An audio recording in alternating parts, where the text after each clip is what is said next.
Yes, good morning students. कल हमने case studies करी थी।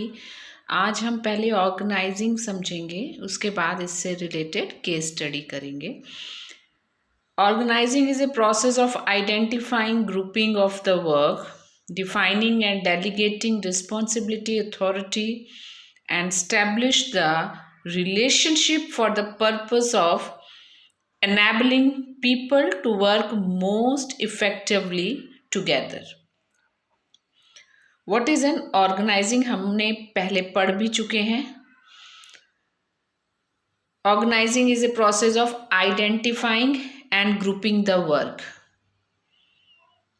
to achieve a common goal. Exam में ऑर्गेनाइजिंग का मीनिंग भी आते हैं और टाइप्स भी आते हैं। ज़्यादातर जो मेन कन्फ्यूजन स्टूडेंट्स में होता है,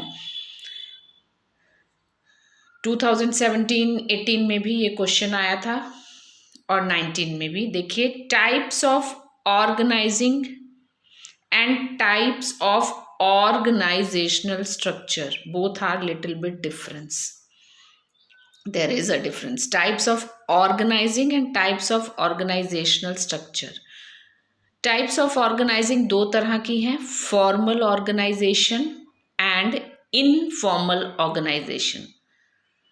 What is formal organization? Formal organization जैसा कि नाम से ही है कि it is an official setup. It is an official setup. It clearly spells out what exactly is the role of each job and position in an organization. Formal word से ही आपको समझ में आ रहा है कि it is officially set up, it is having rules and regulation. In this type of organisation employees follow scalar chain. Scalar chain is an official method of communication, है ना. हमें मालूम है स्केलर चेन क्या होता है. Official method of communication. You directly not communicate with your boss. आपको step by step अपना मैसेज कन्वे करना होता है, जिसका फ़ायदा भी है और जिसका नुकसान भी है. That we will see later on. Formal organisation based on rules. Formal because of rules action delayed. कई बार हमें कोई इम्पॉर्टेंट मैसेज अपने बॉस तक पहुंचाना है, लेकिन क्योंकि हम स्केलर चेन फॉलो करते हैं, डायरेक्ट अपनी बात कन्वे नहीं कर सकते. कभी कभी बात पहुंचने में देर हो जाती है या बात इंटरप्रेट डिफरेंट वे में होती है, जिससे कि हमारा डिले हो जाता है और हमें नुकसान भी हो जाता है. और क्योंकि हमेशा ऑफिशियल वे में everything is going on, so no psychological importance in this field they will give.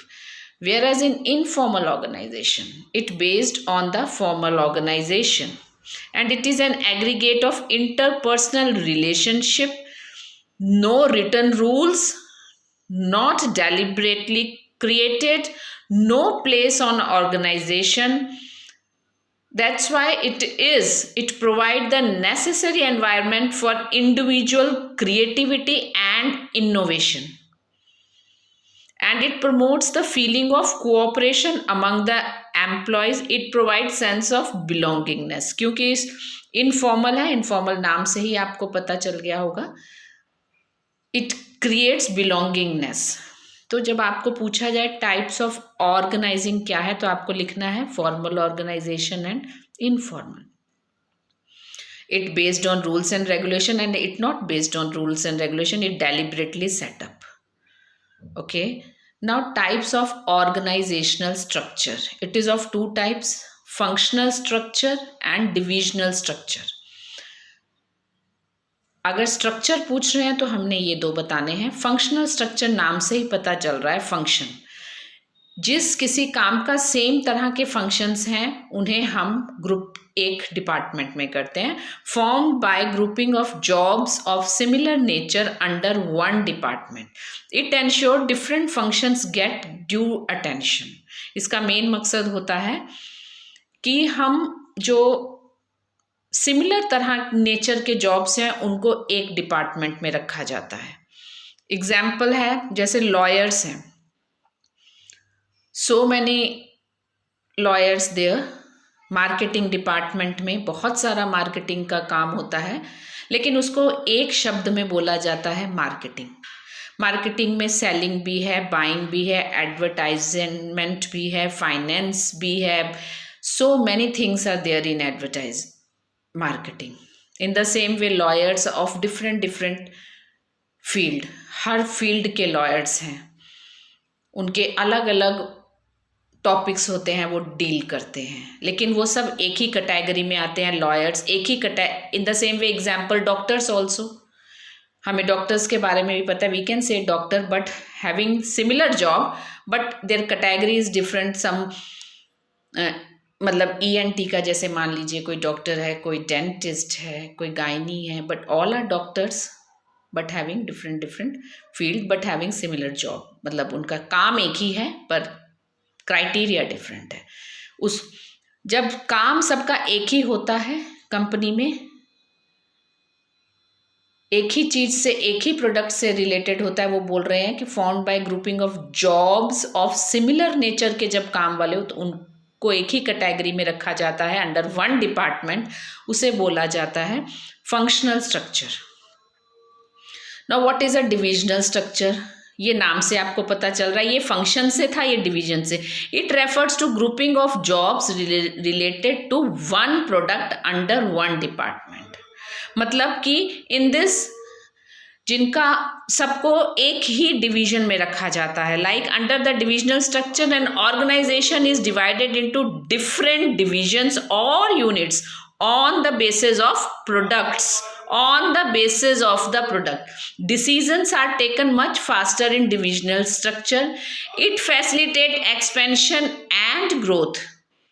Why it facilitates? क्योंकि आराम से आपने पहले as new divisions can be added without interrupting the existing operation, and it leads to specialization of physical facilities and human talent. Example of divisional structure आप देख लीजिए. Example है, मान लीजिए जनरल इलेक्ट्रिक कोई कॉरपोरेशन कंपनी है. It has division for electronics, transportation and aviation. Same organisation but dealing in different different divisions. Like municipal corporation है, वो सफाई के लिए भी है, इलेक्ट्रिसिटी के लिए भी, वाटर के लिए भी, लेकिन हैविंग अ सेम डिपार्टमेंट ना. तो अब इसमें क्या होगा, काम बांटा जाएगा हर डिवीजन के अंदर अलग अलग. जैसे आप सिंपल सा एग्जांपल, आप अपना स्कूल देख लीजिए. स्कूल है, साइंस डिपार्टमेंट, साइंस डिवीजन अलग है, आर्ट्स डिवीजन अलग है, कॉमर्स डिवीजन अलग है, ह्यूमैनिटी डिवीजन अलग है, but under the one department, isn't it? Under one department having so many divisions. So divisional structure means under one department so many divisions are there. So make it clear in exam. Types of organizing, two types, formal and informal, and types of organizational structure, functional structure, divisional. Functional structure based formed by grouping of jobs of similar nature, and divisional structure refers to grouping of jobs related to one product under one department.